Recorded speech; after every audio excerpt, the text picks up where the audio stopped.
నేటి మీడియా ఏం చూపిస్తుందంటే, అయ్యో ఎంత ఘోరం, చంటి బిడ్డను ఏం చేస్తున్నాడు, పుట్కాలతో తొక్కేస్తున్నాడు అనగానే మన రక్తం ఏమైపోద్ది చెప్పండి, ఉడిగిపోద్ది. ఇప్పుడు వెళ్దాం చూడండి, బూటుకాలతో తొక్కుతున్నాడా లేకపోతే ఈడే పెట్టుకున్నాడు బూటు? ఈడు బూటు పెట్టుకొని అక్కడంతా పెద్ద గొడవలు సృష్టించేశాడు. ఇలాగే మతాల మీద మత చిచ్చు పెట్టే వాళ్ళు కూడా ఆ మతం వాళ్ళు ఈ మతాన్ని అణిచేస్తున్నారు అని చెప్పగానే పాప యవనస్తులకి ఆ పాపం పుణ్యం తెలియని వాళ్ళంతా కూడా, అవునా ఆ మతస్థులు మనల్ని అణిచేస్తారా, అయితే వాళ్ళు కొట్టేయాలి, చంపేయాలి. దీన్ని చూసి డిసైడ్ అయిపోతాడు.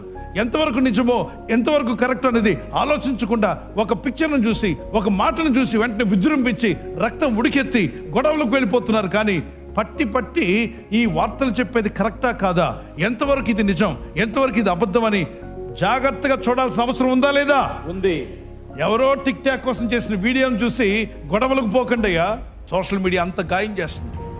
మంచి జరుగుతుంది, అదే టైంలో చెడు జరిగేది కూడా ఎక్కువ జరుగుతుంది.